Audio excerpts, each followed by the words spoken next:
ஒரு நாள் பார்த்தீங்கன்னா வீட்டில் சும்மா படுத்துருந்தேன். என்னடா ஒரே கோய் சவுண்டாக கேட்குது அப்படின்னு சொல்லிட்டு திரும்பி பார்த்தா ஒரு நாய் பார்த்தீங்கன்னா ஒரு கோய் தூக்கின்னு போகுது. சரி ஓகே அது என்ன பண்ணுதுன்னு பார்க்கலாம் அப்படின்னு சொல்லிட்டு பார்த்தீங்கன்னா நான் பின்னாடியே போயிருந்தேன். அங்கே போயிட்டு பேருக்கு பார்த்தீங்கன்னா கீழே மேலே பார்த்தீங்கன்னா என்னடா அப்படி பார்த்துக்குது அப்படின்னு சொல்லிட்டு கிட்ட போய் அதட்டு பேருக்கு பார்த்தீங்கன்னா ஓடிச்சு. சரி கோய் உயிரோட இருக்குதா இல்லையான்னு சொல்லிட்டு பார்க்கலான்னு போய் பார்த்தேன். என்னால் முடிஞ்ச அளவுக்கு பார்த்தீங்கன்னா கோய் அமைக்க பார்த்தேன். கோய் பார்த்தீங்கன்னா எந்திரிக்கவே இல்லை. என்னடா டே கடி எங்கேயுமே படல அப்புறம் எப்பறம் கோய் செத்துருக்கும் அப்படின்னு சொல்லிட்டு பார்த்தீங்கன்னா நல்லா உறுத்து பார்த்தேன்.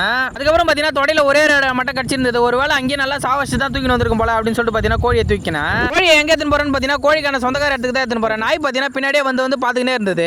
கோழியை ஒரு இடத்துல போட்டு நல்லா பார்த்ததுக்கு அப்புறம் தான் தெரிஞ்சது நல்லா வலுவா கடிச்சிட்டு இருக்குது அப்படின்னு சொல்லிட்டு. நான் நினைச்சேன் அந்த நாய்க்கு பார்த்தீங்கன்னா கோழியை போட்டுருக்கலாம். ஆனால் நாய் பார்த்தீங்கன்னா ஃபுல்லாக சாப்பிடவே சாப்பிடாது. அப்படி சொல்றேன்னு பார்த்தீங்கன்னா நிறைய வாட்டி நாய் கோழி சாப்பிட்டு பார்த்தீங்கன்னா அப்படியே போட்டு போயிட்டு இருக்கோம். எங்க கிணத்துல பார்த்தீங்கன்னா போட்டு சம நாத்த ஸ்மெல் தாங்கவே முடியல. அதனால தான் பார்த்தீங்கன்னா கோழிக்கான சொந்தக்கார இடத்துக்கு எடுத்துன்னு போயிட்டு அங்கே போயிட்டு பேருக்கு பார்த்தீங்கன்னா ஒரு அண்ணன் கூட இருந்தது. அந்த அண்ணன் கூட இடையில வச்சுட்டு பார்த்தீங்கன்னா அண்ணன் கூட மேலே கவுத்து ஒரு கல் வச்சுட்டு வந்துட்டேன். ஊஞ்சலாண்ட வந்ததுக்கு அப்புறம் பார்த்தீங்கன்னா நாய் பார்த்துக்கிட்டே இருந்தது. சரி வாடி சாப்பாடு போறா அப்படின்னு சொல்லிட்டு கிட்ட போன பேருக்கு பார்த்தீங்கன்னா குடுக்குன்னு ஓடிச்சு. சாப்பாடு போடும் போது வரும் அப்படின்னு சொல்லிட்டு பார்த்தீங்கன்னா வெயிட் பண்ணி பார்த்தேன். வரவே இல்லை. வேற நாய் தான் வந்துச்சு. சரி நீயாச்சும் சாப்பிட்றீ அப்படின்னு சொல்லிட்டு பார்த்தீங்கன்னா அதுக்கு சாப்பாடு கொடுத்துட்டேன். இந்த வீடியோ பிடிச்சிருந்தா மறக்காம லைக் அண்ட் சப்ஸ்கிரைப் பண்ணுறேங்க மக்களே. டாடா பாய் பாய்.